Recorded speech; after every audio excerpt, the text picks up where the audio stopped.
Hello, everybody, and welcome back to another episode of Vegan Proteins Muscles by Brussels Radio. My name is Danny. And I'm Giacomo. And this is our 17th episode.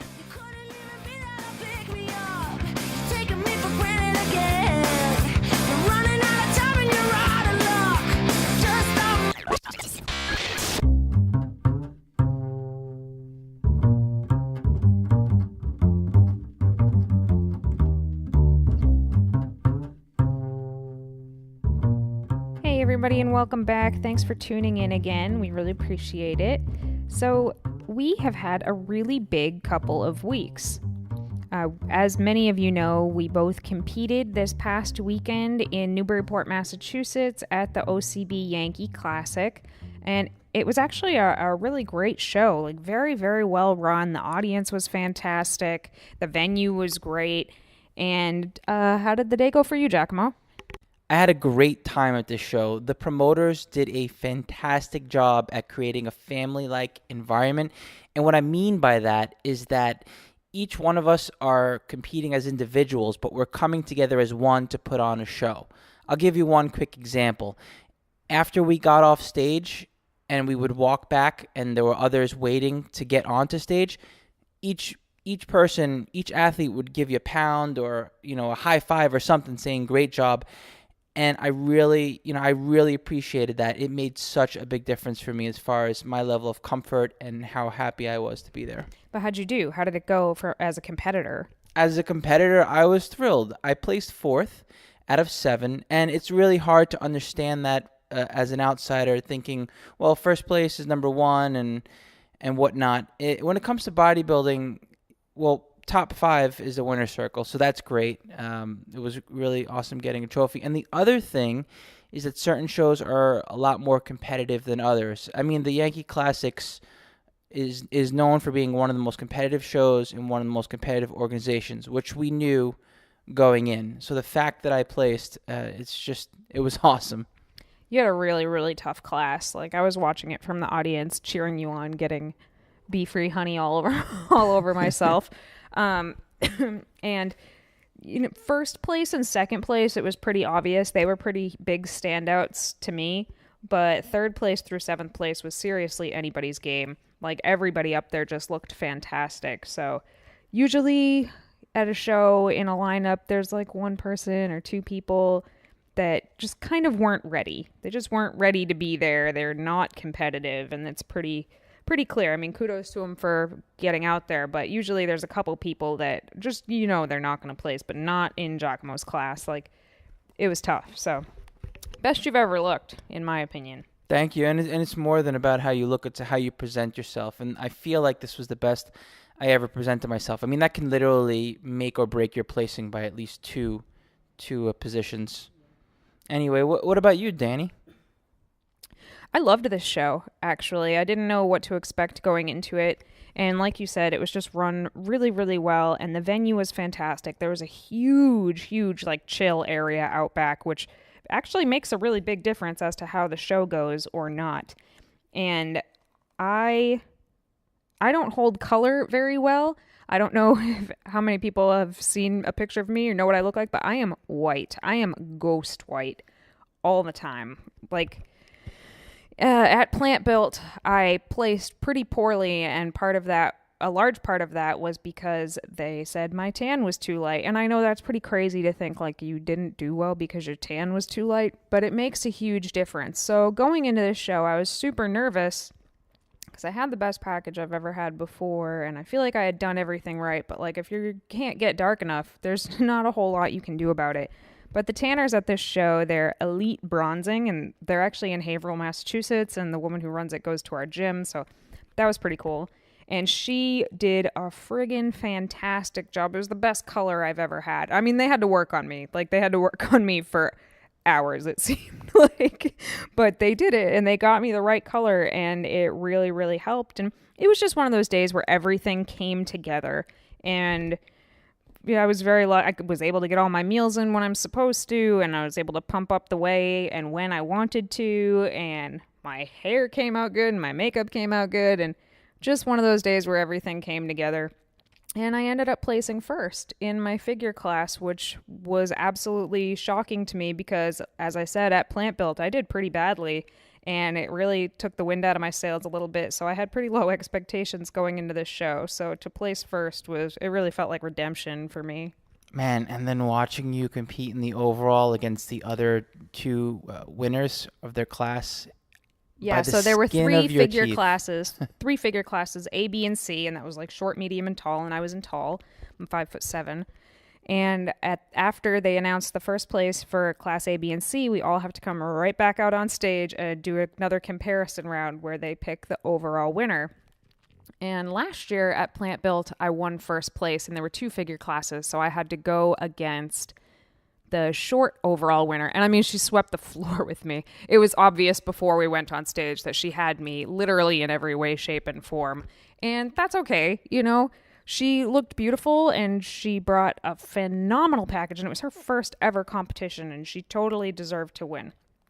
This year, there were 3 of us out there for short, medium, and tall, and it was so close. The judges deliberated over it for way longer than I had seen them deliberate over anything else the whole day. And all 3 of us girls were backstage like, good luck, you look great, blah, blah, blah. And I didn't get it. Me and this other girl were really close, the short overall winner. And she looked fantastic. But to me, that was a huge sign of the improvements that I've made over the last year. Because last year I got creamed, and this year, going up for the overall, it was way closer. Like, if the winds had blown a different direction, I probably would have had it because I had better parts than her and she had some better parts than me, and it really could have gone either way. So I was 1 place away from winning my pro card, which was kind of bittersweet because damn, I wanted that. But also amazing because I'm so close that I've made the very big decision to keep competing through this season. I'm going to do at least 2 more shows this season, possibly 3, just because I'm so close to my ultimate right now goal of achieving my pro status, specifically with the OCB, or the IFPA is the pro division of that. And it's a really big decision because I've been dieting since February. 24 weeks? 24 weeks yeah. Right now. So, I mean, that's a friggin' long time to be dieting, and it's exhausting, and I'd be lying to you if I said I didn't feel like shit more often than I don't feel like shit right now. But where I'm so close, there's a second time I've been 1 placing away from my pro card, and I'm so much closer than I was last year. I've decided that before I take a solid 1.5 years off from competing, which is the next thing for me, I might as well give it a final push and just see if I can make it happen in the next 8 weeks. So that's what I'm doing now. That's my first time announcing it anywhere. It's a pretty huge goal, and it's really scary, actually, to admit that you have a big goal, I think. And I didn't even realize that until this week. Like, shit, I'm about to say out loud that this is what I want. And once you say it, it makes it real and puts more eyes on you, and, you know, you feel more pressure to not fail. But it is what it is, and that's what I'm going for right now. So 8 more weeks of being a real crank face and hungry and tired and depleted. But hopefully it'll pay off, and this next 1.5 years will be awesome. I seriously can't believe you just announced that. Well, whatever. Yeah, I mean... Shut up. Well, no, I mean, you put enough pressure on yourself. I don't think any more pressure could possibly come from outside sources, and I don't think it's going to change your path or your direction. You're well on your way to trying your absolute hardest and continuing to. You're so close, Danny, so close. Yeah, well, we'll see. You know, I could kill it and I could bring a much better package in 4 weeks, and somebody else could show up that just looks way better than me, and there's nothing you could do about that. You might just not be the judge's cup of tea that day, and there is nothing you can do about that. So this is a big commitment that I'm making for maybe nothing. You know, it could just be for the experience itself. Right, but the thing of it is, you have to try. You at least have to try, you know? Well, you don't have to try. You should try. But try. I decided to try. Right. But anyway, this is for me anyway, this is a super interesting topic. Maybe it bores the hell out of you, but I would actually love to do a podcast about the whole contest preparation from the couple weeks leading up to the show to what you actually have to do to get yourself ready to step on stage to the competing to right after competing. And I could talk about that all day long. So if that's something you guys are interested in hearing about, let us know, because I'd love to fill people in. I know competing is kind of like a freaking mystery to a lot of people. They have no idea what goes on. So I'd love to explain it in a way that makes it sound not so insane. Yeah, same here. I mean, there's something missing when you don't go through the experience yourself, but we'll do our best to fill you in if that's something that you're interested in.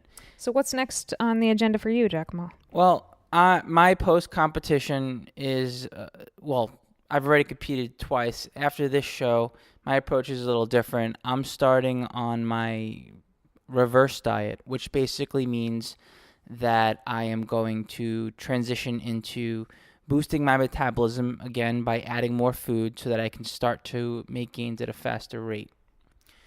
And I'm still going to be competing, actually, but what I'm going to do is branch out into a different division, expand on my involvement in the sport of bodybuilding by doing the physique division. And to explain that, it's more of a softer, fit model, kind of think Men's Health cover. That's what physique It's like is. a division that was basically created for you, in my opinion. And that's what everyone keeps telling me. I had to get the bodybuilding out of my system. I've always been passionate about that. When I got into the sport, physique didn't exist. It's more of a newer division. Anyhow, and that's what you have to do sometimes is work with not only, it's okay to grow into the division you want to be in, but there's nothing wrong with working with what you have and using that to your advantage. So, if I have You'd be silly not to try it. Oh yeah, no, and the thing of it is, like, doing physique and bodybuilding at the same time, for me it would have been sort of distracting. But now that I'm transitioning out of bodybuilding and starting to get into my off season, I can reverse slowly and compete alongside Danny and see how I fare in that. And I'm really looking forward to it. Yeah, it'll be neat. If nothing else, it'll be really neat just to see how it goes. Yeah, and in the meanwhile, it's not a bad thing to start to add more food into my diet and to lower my protein a little bit and add a little more carbohydrates. You'd be surprised, even the smallest change can make such a big difference. Would you be surprised? I wouldn't know. I mean, I'm still hungry, don't get me wrong. I am not hungry. I want to eat everything. So it does require the discipline to, after a show, to maintain the body composition that you've worked so hard for. Anyway. So is there anything else that's changed since after the competition? Yeah, actually, my coach cut out all of my cardio. Every last bit of it. Douche. He's a douche, everybody. Oh, I get more food and less cardio. Meh. Well, I'm bitter. The reasoning is that Lane wants me to gain my strength back as fast as possible. Yeah, that's ways for me at this point. But anyway, that brings us to our topic of the day, which is actually cardio and all about cardio. And we get a lot of questions about cardio. What kind of cardio is the best cardio? How much cardio we do? When we do it? Etc., etc. And I think this is a really interesting topic because I don't think that there's one answer. And I mean, I guess that's true in most things about health and fitness. There is no one ultimate answer, and everybody has an opinion about cardio. So bear in mind that while we have done a lot of research on cardio, this episode is largely our own thoughts on it. And we're not stating all of this as fact. So this is just our opinion. And, if you get behind a computer and start to look things up and decide for yourself, you're basically going to find that you can find data and research to support almost any theory about cardio. And that's part of the reason why I say there is no one answer. I mean, certain things have been more or less proven, but the bottom line is that there's not one answer. So these are our experiences and our thoughts and our own methods of cardio. The way we like to break down most cardio is by the level of intensity. There's low intensity, steady state cardio. Low intensity, steady state cardio, sometimes just called steady state cardio, is basically what most people think of when they think about cardio. They think about hopping on an elliptical or a spin bike or just going outside for a bike ride, maybe walking up a hill. You're basically only getting your heart rate up to like 65-ish percent of your max heart rate. So, I mean, you may be breaking a light sweat, but it's not, your heart's not pounding out of your chest. You're not exerting yourself super hard. And usually it's anywhere from 20 minutes up to, infinity. I mean, you do something like this. You physically could probably do something like this for like 2 hours. And that is low intensity, steady state, or just steady state. So the modality doesn't really matter for any of these. It more has to do with, like Giacomo said, the intensity. Next one is moderate intensity steady state cardio. And this is a little more aggressive. Your heart rate is elevated. Maybe you're going for a light jog. Maybe you're doing some interval training on a treadmill where you're not really going all out balls to the wall, but you're still breaking a sweat, breathing heavily.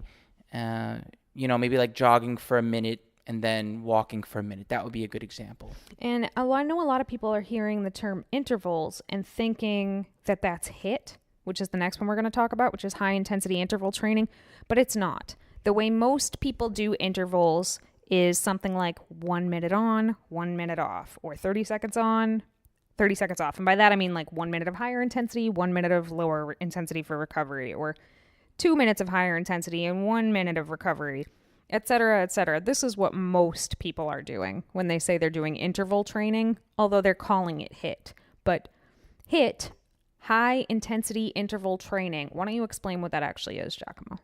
High intensity interval training is basically when you're going as hard as you possibly can. The easiest way to describe it would be sprinting. Maybe like racing your friend and going as fast as you possibly can, and one of you are going to win and the other one is probably going to fail and feel like they want to throw up. That's high intensity interval training.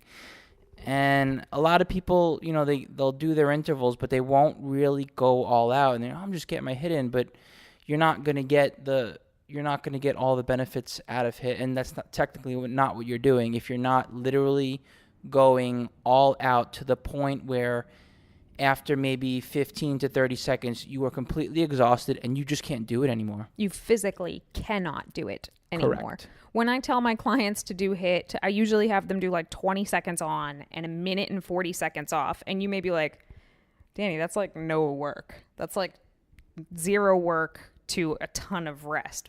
Let me tell you, you try that shit. 20 seconds on, all out. And I tell my clients, like the devil is chasing you. Like you are running for your life. And again, it doesn't have to be running. It can be on a bike. It can be sprinting up a hill. It can be a lot of different things, which we will get to later. But all out. And I guarantee you, if you are doing it correctly, you need all of that 1 minute and 40 seconds in order to do it again. So that is true high intensity interval training, not this 1 minute high, 1 minute low stuff. That is like more of a moderate type of cardio. So let's talk about the pros and cons to each of these types of training. What are some of the pros to steady state cardio, be it low or moderate? Easier on your joints, tendons, and ligaments, so you're not much lower risk of injury. Easier to get into. Yeah, it's good for beginners. Yeah. I mean, anybody can do it. Anybody can do it. I mean, the time they can do it for really depends on their level of fitness, but it's a great starting point for anybody to get into it. And you can burn calories by continuing to go and do steady state. Yeah. while you're doing it. Steady state cardio, be it low or moderate intensity, is really good for people who are obese, who have decided that they want to try and lose weight. This is a great way to do it because, again, anybody can do it. Anybody can go for I guess I shouldn't say anybody can go for a walk. I'm sure there are plenty of people that cannot go for a walk, but people can raise their heart rate for extended periods of time, barring any heart conditions. But again, cardiovascular activity can ward off heart conditions, so that's definitely a benefit of all types of cardio. But somebody who is very out of shape or unfit is not going to be able to do balls to the wall hit. It's just going to be way too risky for them. But just the caloric burn from low and moderate steady state cardio can help them to drop weight right from the get-go. Cons of these two types of cardio. Cons, well, depending on how long you do it, bear in mind the caloric burn is happening primarily when you're doing the steady state, and eventually at some point you have a greater potential to start utilizing your muscle instead of your body fat to continue to go. So there's a definite con right there. Yeah, so a lot of people, there's this myth, and I guess it's not really a myth, that low intensity cardio is the fat burning cardio, and that's how you get into the fat burning zone, because studies have shown that during the activity that you burn a higher percentage of fat than glucose while you're doing cardio, low intensity, steady state cardio. And the longer you do it, the more fat you burn. And the longer you do it, the more fat you burn. However, there is no afterburn, we'll call it, which is also the excessive post-oxygen consumption, or EPOC, which is how much you burn later on in the day when you're just sitting on your butt watching Netflix. You're no longer burning more calories. Your metabolism has not changed at all. So basically, low intensity and moderate intensity, steady state, it's basically just calories in versus calories out. You're just burning those calories and that's it. It can be beneficial for certain people in certain situations with certain goals, but if your goal is to create a more efficient metabolism or to burn fat, I do not believe that steady state cardio is the best, most efficient way to do it, because with steady state cardio, your body adapts to it pretty easily. So somebody can maybe do a half an hour of steady state cardio every day, and maybe they'll lose a couple pounds in the first week or two, but then it stabilizes right out because their body has adapted to it, and now that's just their baseline. So you can kind of think of it as somebody who works a job on their feet all day. I worked in a restaurant for my entire life, basically, and I was always on my feet, walking around, running around. I was doing low intensity, steady state cardio all day long, basically, and that I wasn't like losing weight because I was doing cardio. That was just my life at that point. So when you add in low intensity, steady state cardio, that's basically what you're doing. It's just becoming another part of your everyday life and your everyday routine, not necessarily boosting your overall metabolism. Well, then there's high intensity interval training. And what's the difference with that, Danny, as far as the benefits go? High intensity interval training, every time you do an interval, a sprint, one of those all-out 20-second balls to the wall type of pushes that we were talking about a minute ago, every time you do that, you reach your anaerobic and lactic threshold. And once you push past that point, that is what forces your body to make metabolic changes. So every time you do that, yes, you're burning calories while you're actually doing it, but more importantly than that, your metabolism has been shown in studies to be increased for anywhere from the next 24 to 72 hours. So it basically helps you become a calorie burning machine for the rest of the day and even the next day. And over time, it has been shown to change your insulin sensitivity and change your glucose tolerance. So your body changes. Steady state will burn calories while you're doing it, but outside of that, there's really no remarkable changes that happen with steady state and moderate intensity cardio. But with HIIT, it actually changes the way your body works over time. Another very, very obvious pro for high intensity interval training is the fact that it takes way less time to do it. You know, I could think back to when I used to do steady state, and I'd be exercising for as much as 1 to 2 hours to get the net caloric burn that I wanted to and needed to for my goals. And I mean, you know, there's only so much time in the day. Back then I was, you know, in college. I didn't have a job yet. I could do it, but now with a job and goals that are more and more demanding as time goes, I can't be doing cardio for 2 hours. You know, instead, HIIT, I mean, I can't think of a time where I've spent more than, say, 25 minutes? Yeah, tops doing it. Absolutely tops. And that's it. And then you're done. Yeah, if you're doing it for more than 20 minutes, you're not doing it right. It's too freaking hard to do it much longer than that. One of the things that I really like about HIIT is that because you're doing it for such a short period of time total, you are burning way less of your muscle. So when you're doing steady state cardio, typically you have to do it for anywhere from 20 minutes to an hour, let's say, is like a reasonable time to do cardio. You are burning a higher percentage of fat, but you're also burning a fair amount of muscle. Once you've depleted your glycogen stores, you're going to tap into protein, and that's your muscles, and it's going to break them down into amino acids and burn those up for fuel. And that, for most people, I mean, there are some people who want that, I guess, but for most people, that is not the end goal, to burn your muscle. Most people are doing cardio to help them either maintain cardiovascular health, in which case steady state cardio is totally fine, all about it. But if you're doing it to lose fat and maintain your muscle, probably not the best way to go. Certain types of HIIT, particularly on a bike, spin bike or a Wingate bicycle is what they tested this on. It was actually shown that even in a caloric deficit, they were able to increase muscle size in the quads just by doing HIIT cardio. So I find that to be very fascinating. I mean, it wasn't a significant amount. Nobody's going to get Hulk legs just by doing bike sprints or anything. But still, it is significant in the fact that the person was in a deficit. He was a trained individual. This is just one person, so, you know, he could be an outlier.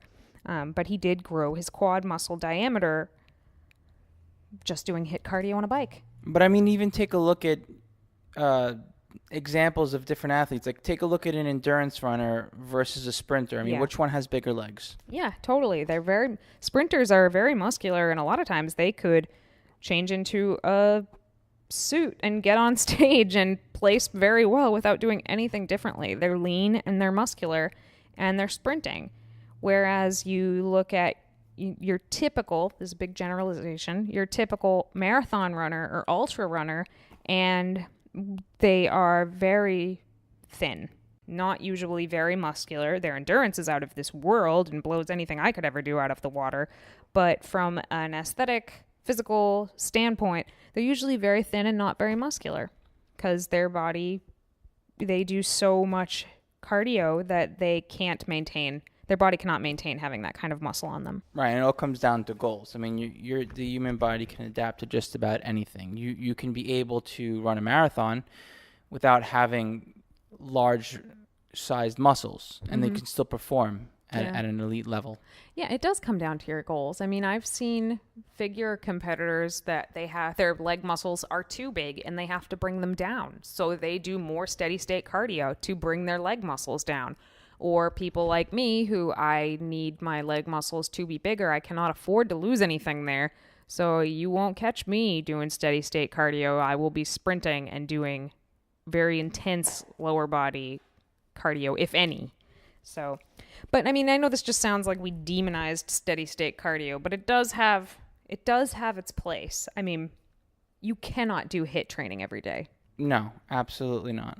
I mean, the risk of injury in and of itself would just be higher and higher, especially if you're doing any other resistance training on top of it. I mean, just think that imagine yourself doing a set of squats and then doing a set of sprints. You're bound to hurt yourself eventually if you continue to do that. It's very, very taxing on the body. If you're doing HIIT properly, it's exhausting. Absolutely. Just as exhausting as any weight training session I've ever done. Right, and you want to give your body and your muscles a chance to recover. Yeah, and depending on the type of HIIT training that you're doing, I did a lot of sprints going into this last show. Your joints take a beating, an absolute beating. So, I mean, you can only increase the number of sprints or HIIT intervals that you do to a point. I mean, you hit a ceiling eventually where you cannot add more. So, to me, if that is a good time to add in some steady state cardio. Once you've maxed out on the amount of HIIT you can do, adding in some steady state cardio can be beneficial because you are getting the afterburn from the HIIT. You are still getting the effects of your weight training, and low intensity steady state cardio really doesn't take that much out of you.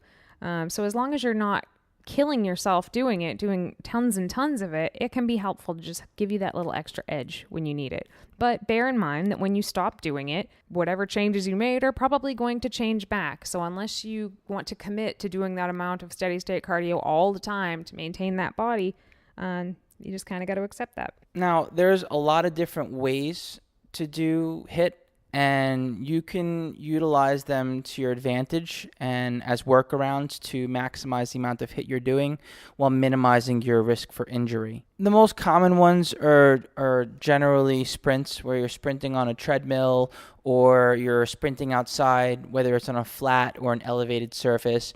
Typically, when you're on an elevated or inclined surface, it's a little easier on your joints.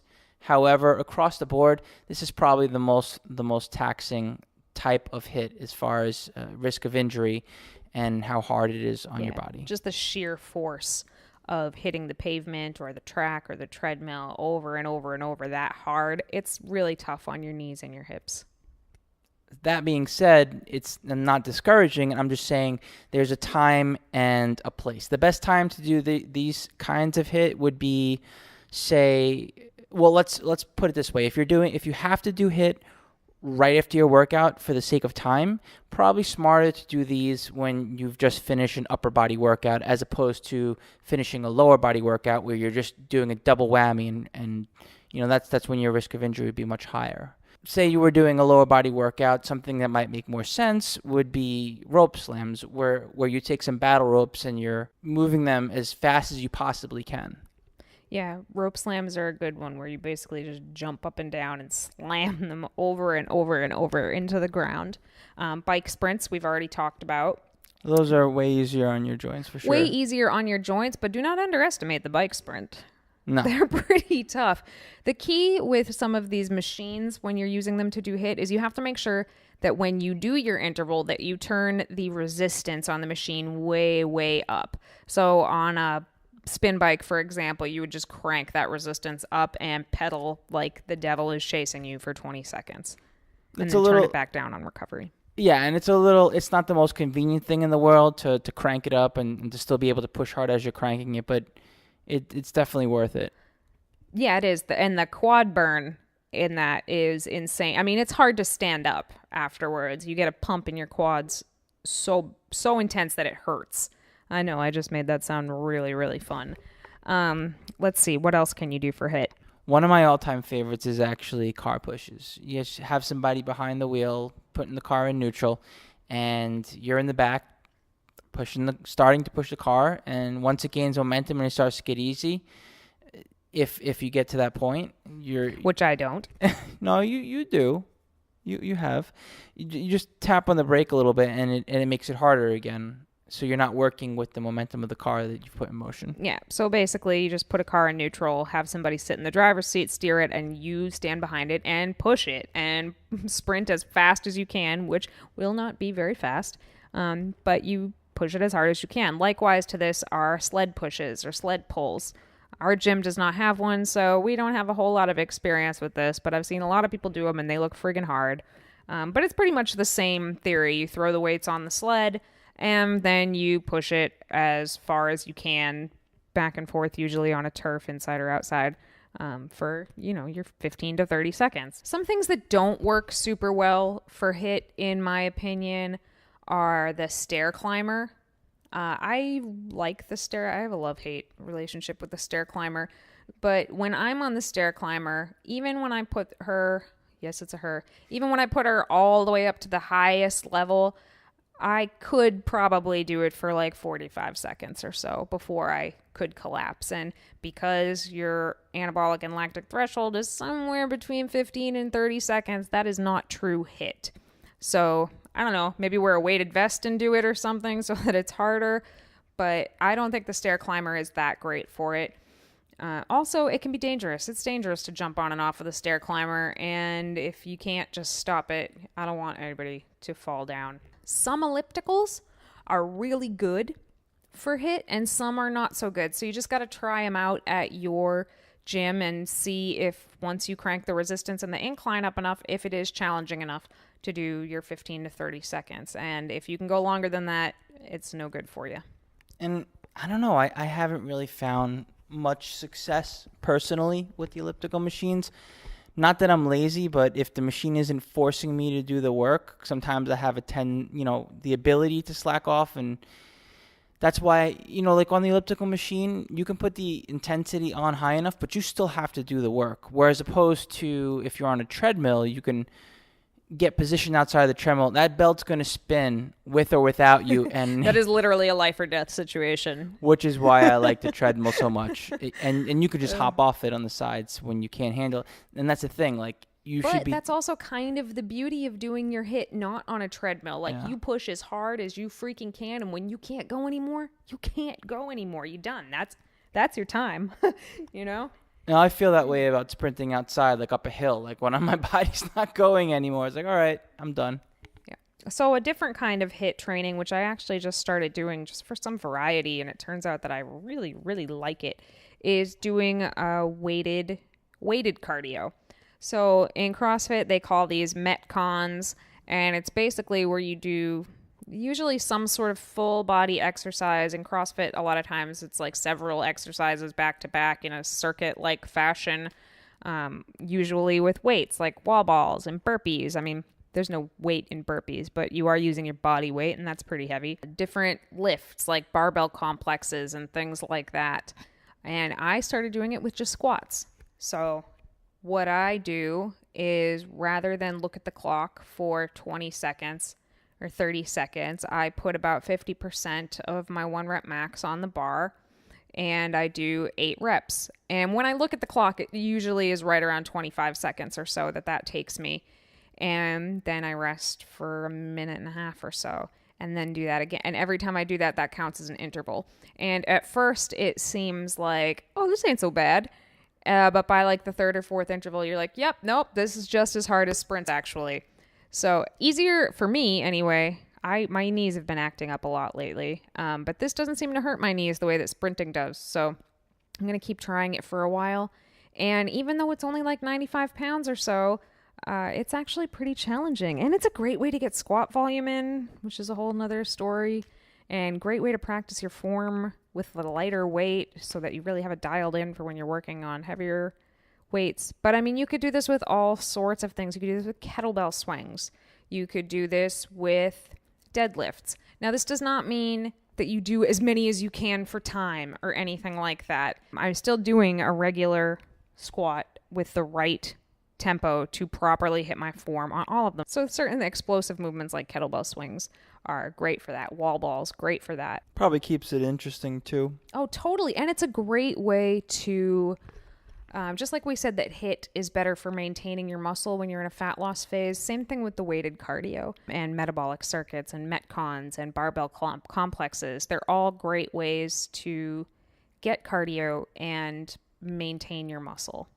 And I like this over like supersets. I don't really care for supersets a whole lot because supersets make you tired during your most important workouts of all, which is your strength training workouts. And I'm not sacrificing my strength during my strength training workouts for anything.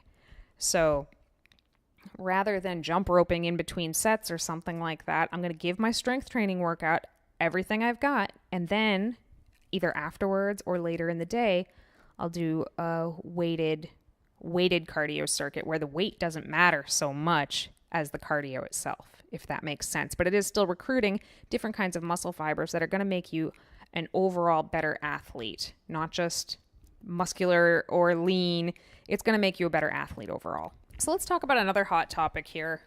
When is the best time to do cardio? If there ever was an area of opinionation about cardio, it is about fasted cardio. Anybody into fitness has a pretty strong opinion about this one way or the other. So I figure we should talk about it. What is it about fasted cardio that people are so sold on? The idea behind fasted cardio is that overnight you burn through your glycogen stores. So in the morning, when you get up and hop on a treadmill, you have already gone through your glycogen stores. So you tap into your fat stores a lot faster. And it's usually easier to hit those more stubborn areas because you don't have to wait until you burn through your glycogen to get there. So that's the big selling point of fasted cardio. But I guess could you perhaps be tapping into your muscle for fuel as well a little more easily when your glycogen stores are that depleted? And Well, yes and no. Yes, obviously it's way easier to tap into your muscle stores as well when you're fasted. When you are in a fasted state, your cortisol level is a lot higher. When your cortisol level is a lot higher, and then you add cardio on top of that, it shoots up even more, and that puts you at a much higher risk of burning through your muscle. But it does depend on the type of cardio you're doing.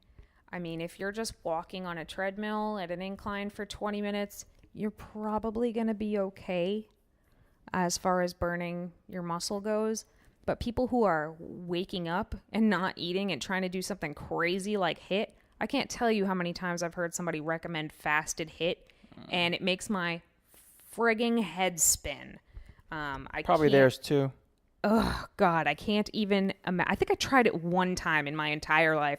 I got about 10 seconds into an interval, and I was just like, F this. This is stupid. But anyway, since then, more research has shows that if you're trying to do fasted cardio and do a higher intensity fasted cardio, even if that's just like a run, but definitely if you're trying to do interval training or HIIT, you are burning into your muscle. Even if you take a branched chain amino acid, which is usually very helpful to preserve some of the muscle, you just need to accept the fact that you will be tapping into your muscle to do that. So a lot of people swear by fasted cardio because it helps them lose weight, but at what cost, But again, that does depend on the type of fasted cardio that you're doing. If it's slow and easy, you're probably okay to a point. But the other thing is you're putting that time and effort into doing cardio, and what's going to be easier, having something to eat and doing cardio, or not eating and doing cardio? Clearly, if you've had a meal before you work out, you're going to have more energy, which means you're going to be able to expend more energy. Right. And to me, that's a big issue, is when you're fasted, your performance is going to be inhibited. Subpar, not as good. Your performance is not going to be as good. So again, it depends on what type of cardio you are doing. I think that you can do fasted cardio if it's low intensity, and you're probably not going to lose much by way of performance. But so fasted or fed, low intensity for 20 minutes, really is not that big of a difference. However, if that's what you're replacing your regular cardio with, then no, that's not going to benefit you as far as fat loss goes. Because you could be taking that time and energy, like you said, eating something and doing a kick-ass HIIT workout in the same amount of time that's going to benefit you for the next 24 to 72 hours. As opposed to having that meal while you're sitting on your ass watching a movie. Have it before you're about to exercise. Right. You're going to have those calories anyway throughout the day. Now, a place where I would see fasted cardio coming in handy, well, there's a couple places actually. One of them would be if you're still strength training. This should go without saying that you should still be strength training. And for the love of God, eat before that, please. But so if you've already hit your HIIT ceiling, where you've already increased your HIIT to the amount that you could do, You're at the point where you can't really add any more without your performance suffering or for it hurting you more than it's helping you. And then you're going to add some low intensity steady state on top of that. Okay, maybe you could do that fasted in the morning. And as long as you're not doing more than a half an hour of it at a time, and again, I'm talking about walking up a hill, I'm not talking about running a 5K or something, then I think that would probably be okay. The other instance where fasted cardio can be okay is if you are utilizing a supplement called yohimbine HCl, which is blunted by the presence of insulin. So that is the only time that I ever suggest fasted cardio to anybody ever, is if we are deep into contest prep and I have started them on yohimbine. Other than that, I am so not a fan, particularly because I work too goddamn hard for my muscle to even risk burning it off during fasted cardio. And I'm just not a morning person. So, there's that too. That said, a lot of people are morning people, and a lot of people like to do their cardio right when they wake up and roll out of bed. They like to hop on the treadmill and it perks them right up in the morning for when they do a 15, 20-minute jog or something to wake themselves up. Power to you, by all means. And if that's if you like to do fasted cardio just because you enjoy it, far be it for the science to convince you to do it otherwise.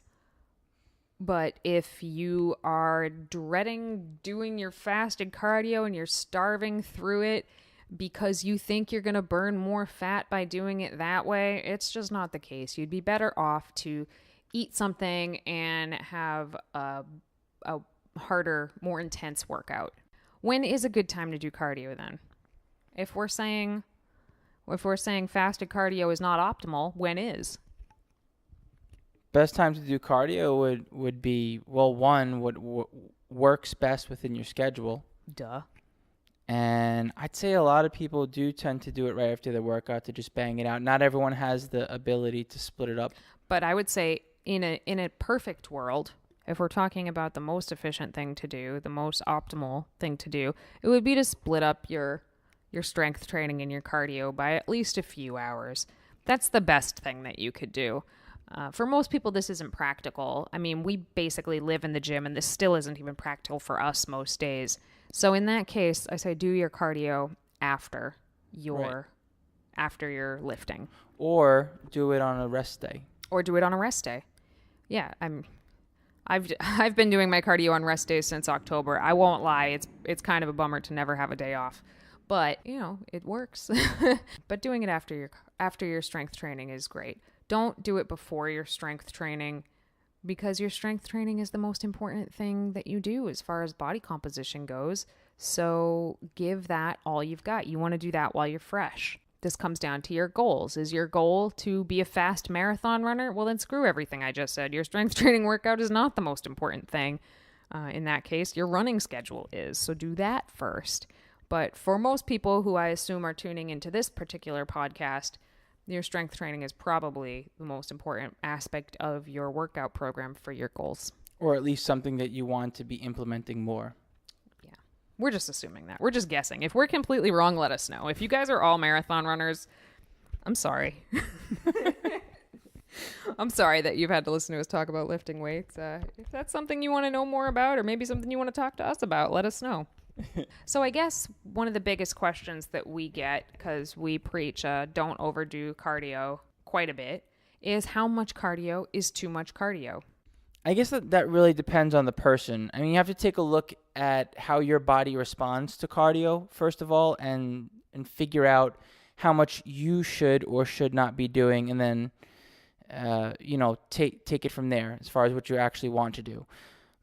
So somebody who can basically eat whatever they want and they just cannot seem to gain weight, but they want to gain strength and gain weight, an ectomorph, that person would probably want to do less cardio. Or take the opposite, somebody who is an endomorph, where it seems like they have a harder time losing weight, but they can put on strength real easily. That's the person who can afford to do a little more cardio than the ectomorph. And then, of course, there are the ones in between, like myself and Danny. In between, that it really just depends. It's a spectrum, and it depends on where you fall along that. But I think that the answer to how much cardio is too much cardio is how are you utilizing cardio? Cardio is a tool in your tool belt of fat loss tools, basically. This is not your like one weapon for fat loss. And if you're using it as such, then you're probably doing too much cardio. You could probably stand to tighten up your diet before just adding more and more and more cardio. For most people, it's not sustainable to be doing even an hour of cardio a day, especially if you're strength training on top of that. If you're doing an hour of cardio 5 or 6 days a week, I mean, you're erring on the side of too much. To put it in perspective, I don't have a very fast metabolism. I think Giacomo will agree with that. And for this whole competition prep since February, I have not done more than 3 HIIT sessions a week. 2 of them are 20 minutes. 1 of them is 15 minutes. That's it. That's all I have done for cardio all the way up to this competition. Now I feel like I've hit my HIIT ceiling and it's time for me to start adding in a little bit of steady state cardio. And by a little bit, I mean 20 minutes. And just a couple times a week. So that's just to put it in perspective for you. And it's because cardio is just one tool. I'm also looking at my diet and my sleep and my strength training. So a lot of people rely too heavily on cardio to reach these goals. And if you're not stepping back and looking at the whole picture and using all the tools in your tool belt, you are probably overdoing it on the cardio. And then when you realize like, shit, I can't do this anymore. This is too much time. And you start pulling back on the cardio because your body has adjusted to it, your body's going to react poorly to that. So things to keep in mind. Also, on the flip side, if you're doing that much HIIT cardio, you're probably finding yourself getting injuries. Like after a while, your body's going to start to get pissed and break down and do things that you don't like too. So when you stop that, you got to find different ways. You have to use your other tools too. Yep, and diet is a big one. And, if you're using cardio as a reason to keep your diet loose, just eat a little more here and do a little more cardio there. I mean, within reason, I suppose that could be helpful. But if you keep doing that, I mean, clearly it's going to take away from your goals as far as muscle building is concerned. Then it's just going to be more time overall. And I mean, if you got the time, I guess, by all means. But again, like Giacomo said, it all comes down to personal preference. And even with everything that we just said, if there's something that you really love doing, don't stop doing it just because we said maybe it's not optimal. Your mental health is just as important as your physical health. So if you love going on 2-hour plus long bike rides on the weekends with your family or whatever, keep doing it. This is just to give you more of our experience and our information on cardio, just as like food for thought, basically, and things to keep in mind.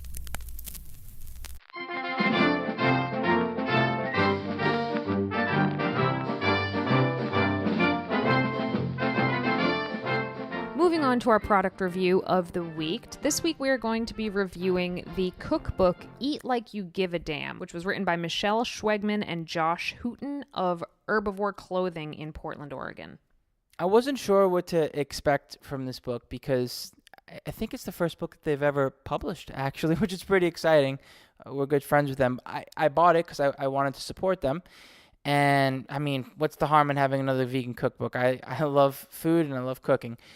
And this book, not only did it not disappoint, there were several surprises in it that makes it something I highly recommend, specifically for the person who wants to make something and enjoy it, but doesn't necessarily want to find, fancy pants, gourmet seasonings, and, go off on with like tons of, put it this way, I'm a shitty cook. I know that. I'm getting better at it, but having simple recipes that I can have to create some pretty awesome dishes, to me, that's a win. Having something cookbook that explains things in a practical way, and for someone who isn't necessarily well versed in vegan foods and vegan recipes, to me, that's a win. This is a book that I'd recommend to somebody who's either newly transitioned, to a vegan lifestyle, or maybe somebody who wants to cook something vegan for somebody else. And it just breaks down everything in real simplistic terms. And and here's something that on a personal level I was thrilled about. They break down each recipe by proteins, carbohydrates, and fats. So I can literally look through the recipes and not have to figure out, well, this recipe looks like it's probably not going to fit into my meal program for today. No, it's way easier when a book lists the macros for recipes. I made an herbivore scramble, a Savi Island strawberry pancake recipe so far, and also cream biscuits and some simple gravy. And I look forward to making... And I stole a biscuit, and it was delicious. Yeah, you did. But sharing is caring, right? Anyhow, I'm glad that we're getting to share and talk about this book. And hopefully, if you wind up picking it up, which I do suggest, that you enjoy the recipes as much as we do.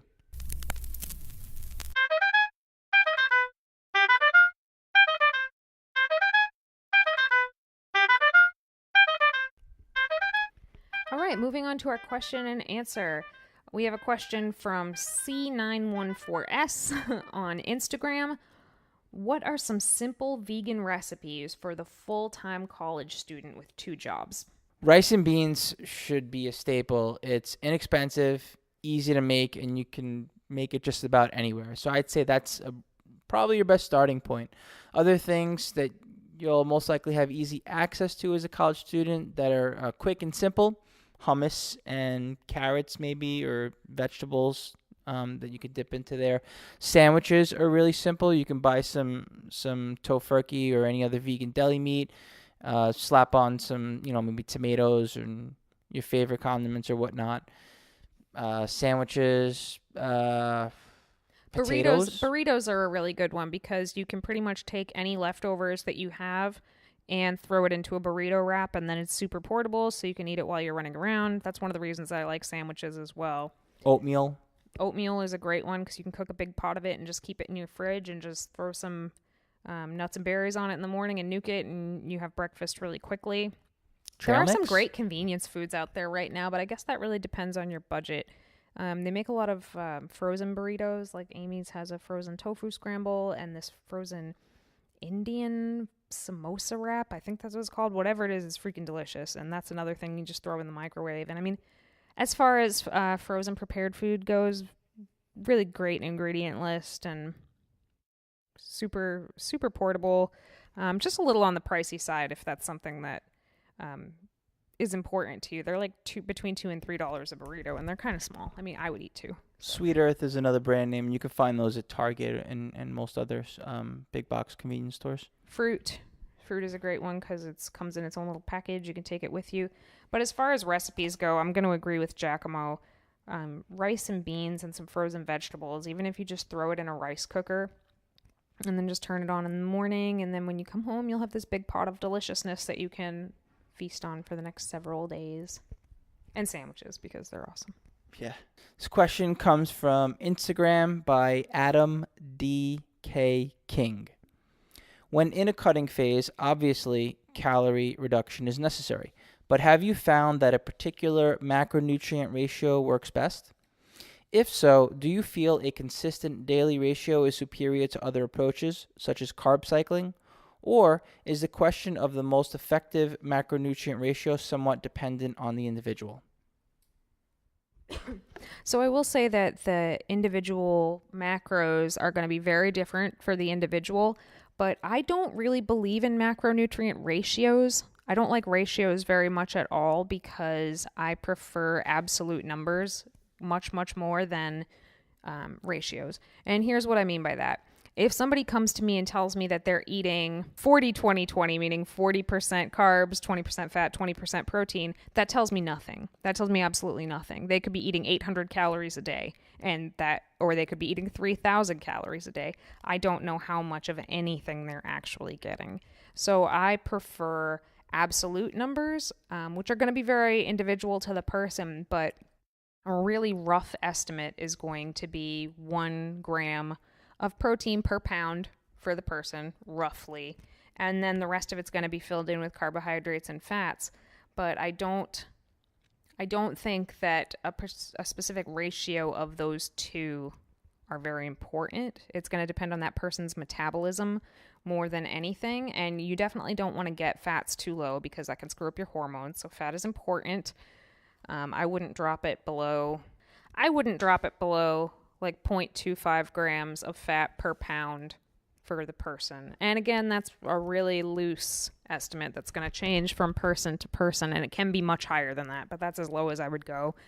As far as straight macros versus carb cycling, when you're in a deficit and you're specifically in a fat loss phase, I do think that some sort of calorie cycling is really important, just because your hormones do start to shift even within 48 hours of dieting. So by boosting your calories up every few days or so, it can help you keep those hormones in check and keep you burning fat at a nice rate. If you are looking to figure out exactly what your macros should be, there's a ton of resources online and they're all a little bit different. But I did actually write an ebook specifically about this to help people calculate their own macronutrients and how to hit those macronutrients with vegan foods. And that's on VeganProteins.com, and it is called Flexible Dieting for Vegans. So hopefully that answers your question. I mean, I know it doesn't really answer your question, but hopefully that gives you a good jumping off point. And our last question is from Ndame Nakeem, and he is a teammate of ours on Plant Built. So what's up, Ndame? And he says, if you weren't competing in bodybuilding, what sport would you do and why? I know what he wants me to say. I'm not going to say it. Sorry, brother. Oh, God. Okay, well, just to mess with you. But no, really, I would probably be playing a racket sport, and it would most likely, well, you see, because handball, there's no real handball out here. But if there was, I'd be playing handball. So I would say racquetball, probably racquetball. That would be the sport I'd be playing. And why? Because I really enjoy fast-paced sports. I very much so enjoy head-to-head competition. And I've played those sports for years, and I've always thoroughly enjoyed them, and I'm pretty good at them, so that's nice. I will admit, I do miss head-to-head competition and the camaraderie that's built, and just the back and forth dynamic of it. A sport like powerlifting, which is probably what you wanted me to say, and bodybuilding, yeah, there's camaraderie, but the communication back and forth while you're, you miss that. At least I do, and that's something that I feel is a void in my life. So if I wasn't bodybuilding or powerlifting, which I am, even though technically I haven't competed on a platform yet, I will be at some point, or at least I'm pretty sure I will be. I would say one of those racket-based sports. For me, I'm definitely going to try my hand at powerlifting this off season from bodybuilding, just to keep it interesting, try something new. But if I could pick any sport that I could play, or if I could pick any sport that I could do, it would hands down be gymnastics. I love gymnastics. I've loved it ever since I was a little kid. I've always wanted to take gymnastics, but everybody told me that I was too tall and it was too expensive for me to ever take it as a kid, but that didn't stop me from practicing in my backyard constantly, doing flips off the monkey bars and trying to learn how to do aerials and back handsprings and stuff like that. And I was pretty good at it for a kid with absolutely zero training. And I wasn't even a very fit kid, so I mean, that's an understatement. But now I feel like I could probably be pretty good at it, and I would just love it. I think it would be the most fun thing ever to learn so many of those things.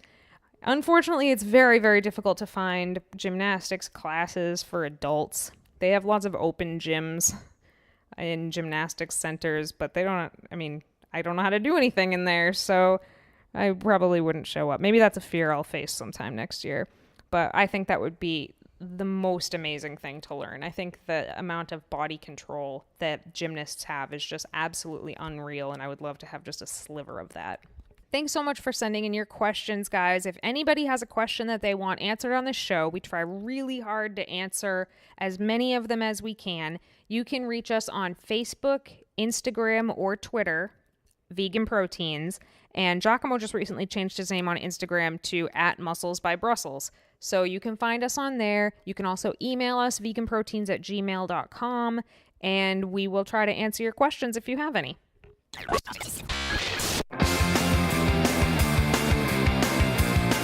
Thanks so much, everyone, for tuning in to another episode of Vegan Proteins Muscles by Brussels Radio.